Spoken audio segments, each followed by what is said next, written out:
Welcome everybody to this talk on the future of work. We are at a time when trends related to demography, sustainability, inflation, technology, and potentially also scarcity are changing the nature of work. Automation is probably both a driver of and also an answer to this change. In today's session, we will explore the question how organizations might react to a changing nature of work and what the education sector, both formal and informally, might do to support employees, organizations, and students.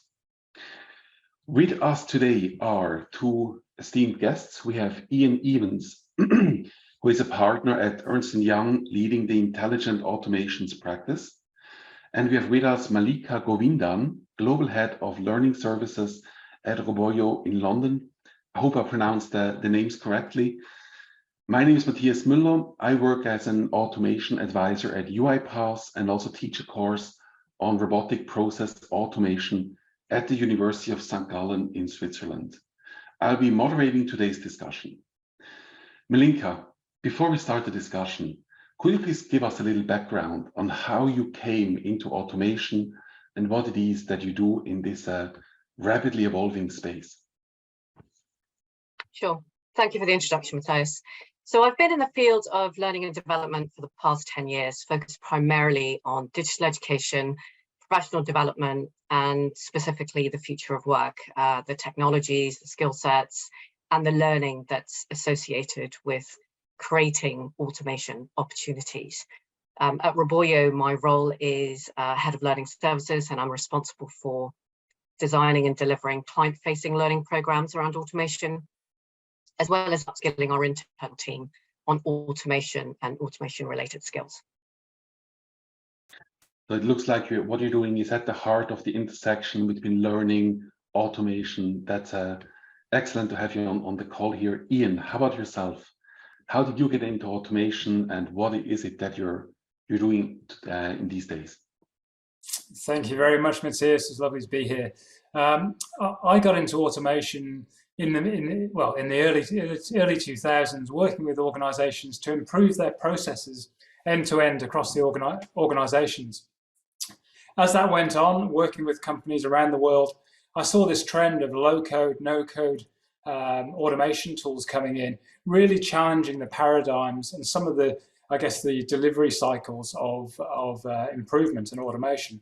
And I got interested because it was innovative, and increasingly as we see AI being used as well, I see a really broad frontier of innovation. That's an exciting time to be working with many clients across Oceania, where I am, based here in Sydney, Australia, but also looking more broadly across the world. EY is working with many clients across the world to really improve their processes and make humans more effective in what they do. Excellent. Also, thanks to you for joining this fantastic panel.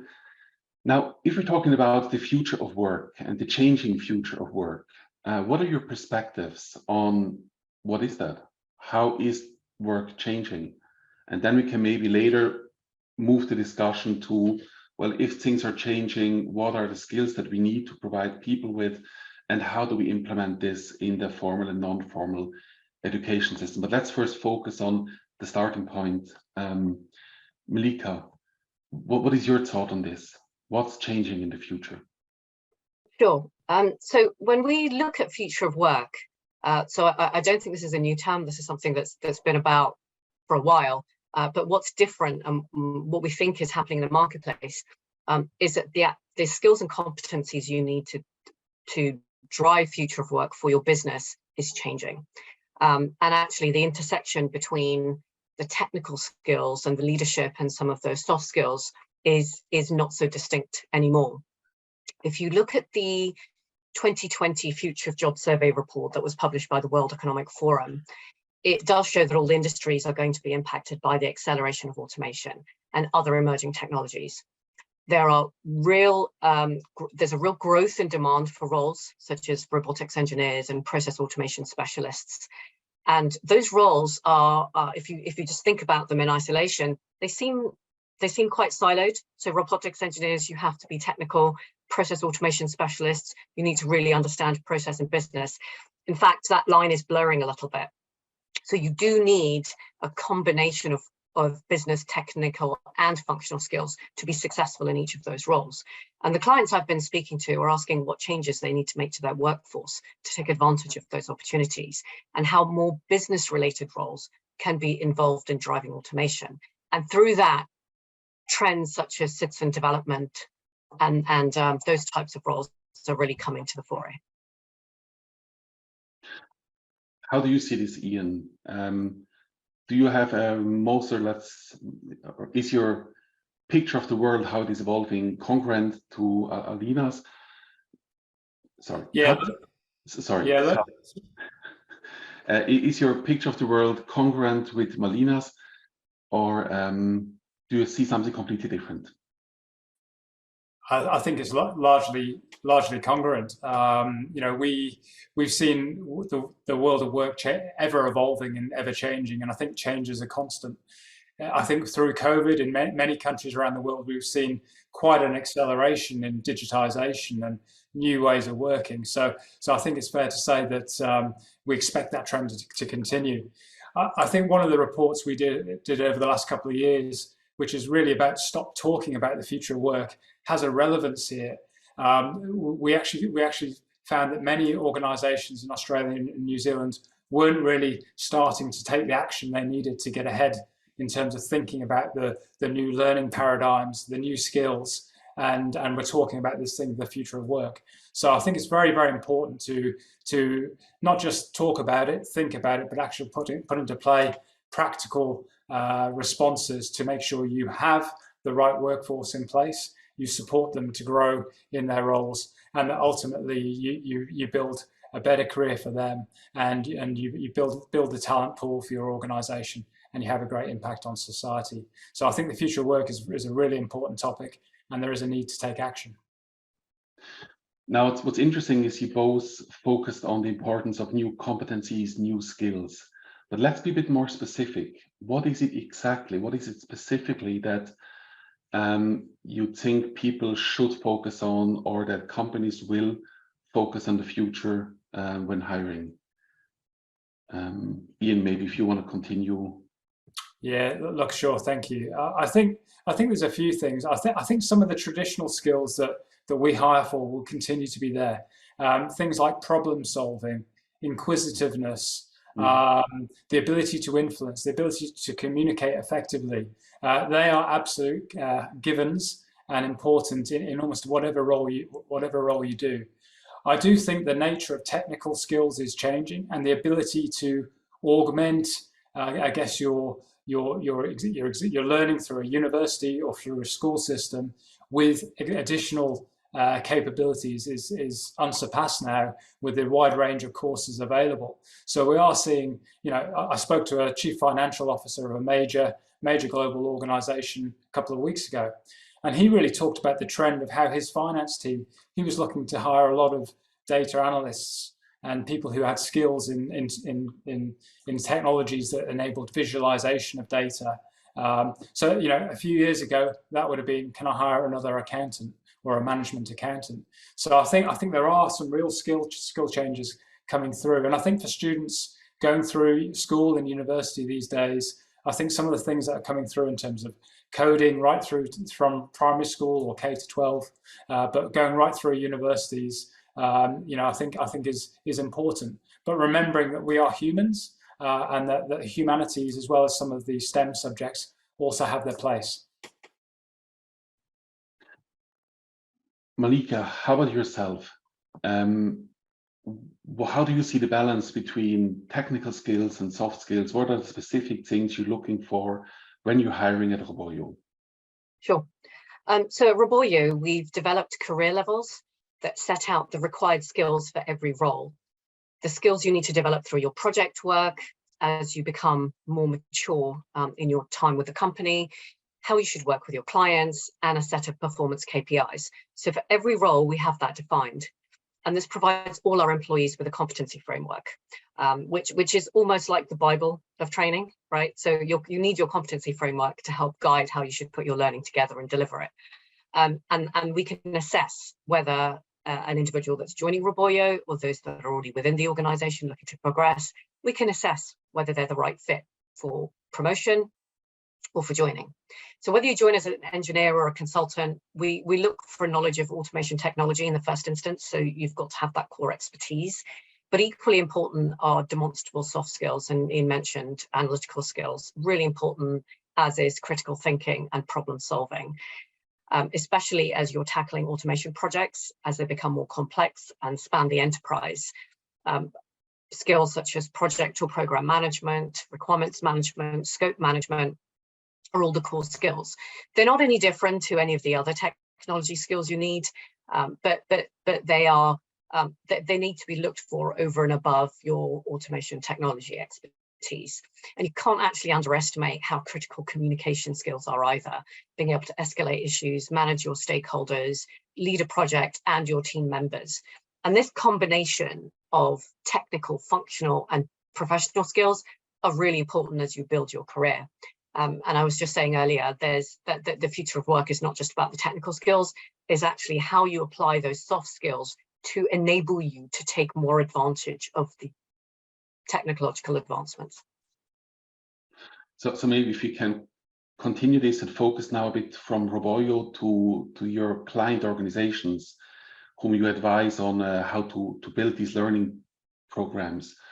What do you see, or what would you recommend, you know, for example, a mid-sized company or a larger bank who wants to actively promote their employees in learning these skills, or kind of support them in learning these skills? What programs can you recommend to such an organization? Yes, so I've worked with quite a large number of senior stakeholders in the, not unlike Ian, in the sort of CIOs, CTOs, CFO space, who are really looking to take advantage of the opportunities presented by automation. And the first question that they ask me is, we want to do this, we want to automate 2,000, we want to enable automation for 2,000 people. How do we make it happen? That's a really great vision. You know, very practically, what does that look like? Often I say to clients, a prerequisite to implementing the right skills for automation is really conducting a very thorough learning needs analysis to define what your future state roles should be within your organization, and conduct skills assessments to understand what those capability gaps are. And this will enable the organizations to create tailored training programs to support the growth of automation. And this is all under the umbrella of upskilling and reskilling. But often I find that some clients are ready to really move forward with implementing training interventions when they probably need to spend a bit more time up front defining the what before they talk about the how. So as I mentioned, really think about your learning strategy, think about your future roles, and think about what the gaps in capability are between what you currently have and what you need for the future. And then think about those programs that are going to plug those gaps. And those programs can be in a number of areas. One is very simply technology upskilling and technical upskilling. So teaching them about the tool, teaching about the features and functionality, how you use it. Then there's the practical application of that tool, whether it's through boot camps or botathons. You've learned some theory, you understand the context. Now, how do you put it into practice? So that gives you a little bit more training in the technology itself. And then the last part is, what does it look like when you come back to your desk? So you've learnt the theory, you've been in a room, speaking with people, learning from your peers and colleagues. There's a little bit of train the trainer. Now, what do I do when I get back to my desk? And that's often the gap. How do you embed those skills back? Well, that's really about strong change management and communication, and having a community of peers and colleagues that understand how to use the technology, building on each other's capabilities and expertise, and mentoring each other and coaching each other through that journey of really learning that technology and applying it to the workplace. So what you're saying is basically, if I understood this correctly, you need the programs, you need like a competence structure, the company needs to have programs and measure people's performance within that. But then at the end of the day, it's also the community around it, the motivation for self-directed learning, the ability to kind of just get into it and learn and not, have an attitude of, well, nobody told this to me. It's like, well, I need to go and figure this out myself. I just need to know what resources we have here. How's that in your work context, Ian? How do you see the balance between, formal training programs and self-directed learning? What can companies maybe do to help people make the move towards more self-direction and initiative in their learning process? Yeah, I might take two lenses because I've got the privilege of working in a very large organization with over 300,000 professionals globally. And we do a number of things. We've got a program we call Badges, which is effectively micro credentials that we enable all of our people to go and sort of self-select which courses or which areas they want to learn through various online resources, but also assessments and structured learning to get a micro credential that's then recognized in the market. So that could be on robotic process automation, it could be on data analytics, it could be on change management, or many other thousands of disciplines. So that gives them something that they can build into their career. But it is, as Mallika said, it's around a structured career framework. At the same time, every employee in EY has the ability to take part in an executive MBA called the Tech MBA, which is done in conjunction with Holt International Business School. So we're really sort of, I guess, walking the talk that we're giving our people the chance to really uplift their skills in a time where we think the ability to innovate, the ability to implement and understand technology changes at speed, whilst keeping humans and the workforce at the center, are very, very important skills. And we think those measures will help. So I think that's from our side. In terms of my clients that I work with, trying to upskill and embed automation thinking or just transformative thinking in their organization, I think it really varies. And everybody starts from different places. We do see structured programs being important. I can't understate how important helping developers or automation analysts as they go back to their desks, as Mallika sort of touched on, it is so important. So having that phone a friend, having, one of the things our teams actually do is have dev swarms, they call it. But it's if they're stuck on a problem for 15 minutes, 4 or 5 of them will get onto a Zoom or a Teams, and they will try and solve the problem together. So thinking about how you create that community within your organization and or with trusted partners to really further the objectives of what you're trying to do with automation, I think is very important.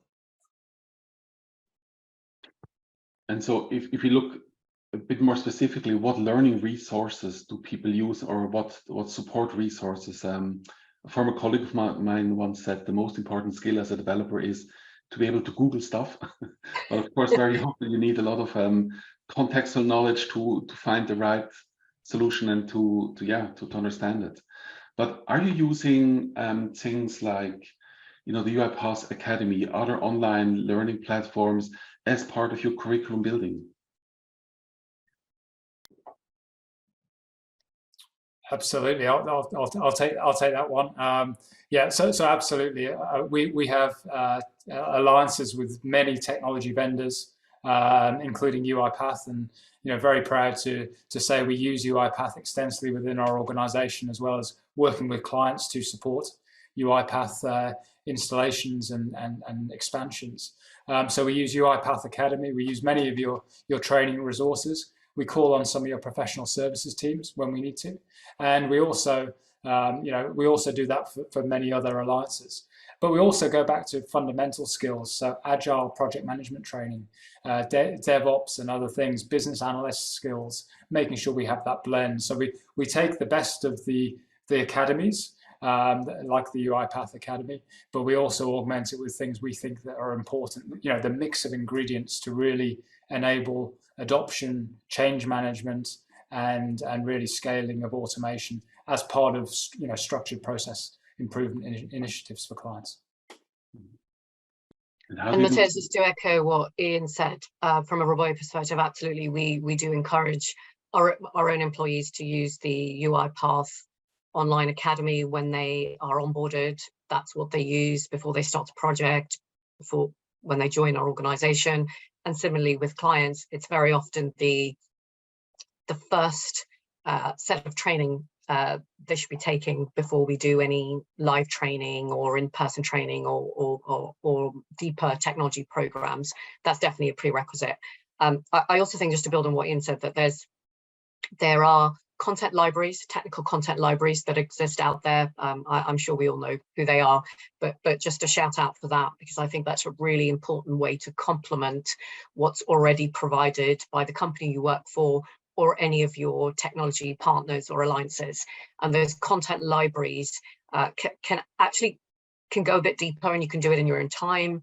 Back to the self-directed learning conversation, and subscription to those can be seen as a benefit, whether you get a badge at the end of it or whether you can take the exam or certificate and put it on social media. It's a way to boost employee benefits and morale, and allow them, if they're really busy on projects, to sometimes do it in their own time. So that's a complementary resource that I think works quite well as a learning benefit.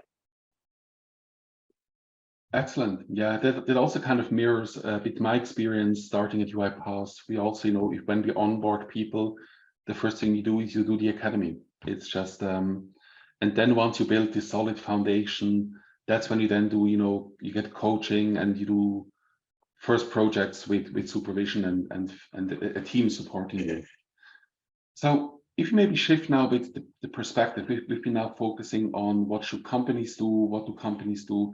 Now let's shift a bit the perspective and look what should universities or academic institutions in general do. What are the trends and opportunities that you currently see in the business environment that teachers could leverage and take them to the classroom? Sure. And maybe if you want to continue, Mallika. Sure. So I do see a gap between education and business, to be perfectly honest, and that's just because that's the way it's always been, and we are now at a point where we can actually do something to close that gap even further. I think the theory is mostly covered in higher education, and by that I mean frameworks or methodologies or research or any of those things. So that's theory, and that's covered. There is an opportunity to advance student knowledge by applying much more of a practical element to what universities and educators can do. For example, bring university experts into the classroom. It's not just about the 1 hour show and tell by the CEO of an organization. Actually, those industry experts have war wounds from projects and client work and being out there with customers, talking about technologies in the marketplace, illustrating best practices. Those are really, really critical practical examples that could be really helpful for those in the classrooms, and they can share those learning with students. Case studies are another practical angle that should be embedded within the curriculum, and those case studies have to be real, and they're real because they come from industry, they come from the business. So when you look at how you can develop a whole module around a case study, actually you can create a whole term of work from start to finish. What was a client problem? How did you deal with it? What are the factors that affected the decisions that you made? What are the models that you use? And what are the options that you assess to come up with the right one? So that case study can really be embedded as a module within the curriculum. I also think that the business and technology experts that you bring in, the content that they can provide can really be adapted really well to a learning audience, and in the way of simulations. So creating simulations at universities and schools, higher education establishments, mimic the real world if they're built with the right learning objective in mind. And simulations really immerse you in what it's like to be able to take a real life project or a business scenario to conclusion. And finally, I do believe there's no better way to experience an organization than through internships. So if you can find placements for your students in the right areas within the tech sector, you get a real feel for what it's like to work in that company. And those internships either end up in jobs, for those individuals, or actually they can bring it back to the university, say, this is what I've learned. So you've got an iterative learning process that's ongoing there, and that's really going to help build that profile for that student. Yeah, I might just add a couple of things, sorry, Matthias. And like I have to echo a lot of what Mallika just covered. But you know, as an organisation, we take on a large number of graduates, interns, and vacationers every year. We see that as an important opportunity for them to experience the business world and understand what client problems, cases are like, and really learn some of those the real life skills and practical application of what they've learned in university or in high school. So I think that's really important. I think what we're also doing is getting involved on life on campus and with organisations. So in Sydney, in Australia, where I'm based, New South Wales is the state.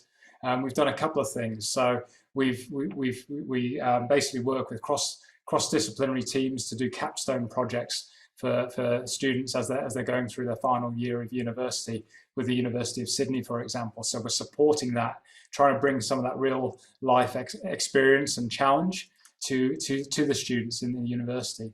We've also been, you know, in an evolving world, we've been reimagining some university courses with universities. So with Macquarie University, we helped them with their Bachelor of Arts, and it recently was awarded the most, you know, the most employable degree in Australia in 2020. So really thinking about how do we help students become the most employable they can be, and then I think, you know, I think all of those things sort of taken together, you know, are important, and you know, I'd encourage you to reach out to your EY colleagues around the world, or EY partners around the world, and explore if you're a learning establishment, you know, how EY can help. So, you know, shameless plug, but that's the reality. We're keen to invest in the future of the workforce. And how are things done at Roboyo? Do you partner with universities, or do you maybe help universities and client organizations to connect? Yes, absolutely. So we do a couple of things. The first is, as you mentioned, we do take a large number of interns every year. And a couple of them have actually been on my team developing curriculum, so that there's a tie there. So I think that's really important to continuing that trend. Roboyo also works with a large number of universities, colleges in the DACH region, and that's where a lot of our presence is. And obviously we have the academic alliance with UiPath that we are part of. We are actually in the process of developing some stronger relationships with some universities in Australia and Switzerland to enable more learning to be brought from business environment to the classroom. And as sort of Ian mentioned, I think when you reach out to companies, you really get a feel for the programs that they have underway. So if you know you're interested in internship or a start as a graduate, Roboyo has a very young workforce, and we are learning. We're helping them to learn the basic skills of life, really, in the business environment. So, you know, would welcome any conversations in the upcoming months. And I can kind of add to this that both of you, Roboyo and Ernst & Young, are corner partners of UiPath, and I can recommend you guys to any young graduate, to any students, like I have them in St.Gallen, very much as a great place to learn, to start, to just, you know, I like to frame my course as I'm going to give you some crash courses in the introduction, then I'm going to throw you in the cold water, but we don't let anybody drown. Yeah. So you have to learn yourself and start swimming, and places like this have great resources, online learning, hands-on learning, feedback from great colleagues, lots of learning opportunities in practical applications. So I would gladly recommend you guys as a great starting point to any career in the business world. Now, as we're nearing the end of this panel, I'd like to ask a final question to you. Given that we have such a broad audience, what do you think that this audience needs to hear? what would it be maybe an ask to the audience, or to shamelessly plagiarize and something that Tim Ferriss does? What would you put on a billboard, which everybody would have to see? And maybe if Mallika, if you want to go first. Sure. I would say commit to learning. Develop a new skill, write a case study, tell your story, and invest in training. And take a learning action today. What's the small piece of learning that you can do that will turn into something bigger for your employees and for yourself in the future? That's fantastic. Look, I might follow up from my side. I think from my point of view, change is ever present. Continue to learn. Your role, your opportunity, your career may evolve, but keep picking up the skills you need and keep seeking out and being inquisitive. And I think for students and employees throughout their life cycle through to retirement, I think that's ever more important. So be relevant, be inquisitive, and innovate and have fun. Try things that you haven't done before. Challenge yourself, and I think that's one of the great opportunities we all have. Excellent. Hey guys, thank you so much for joining this panel. It's been really interesting to hear your perspectives.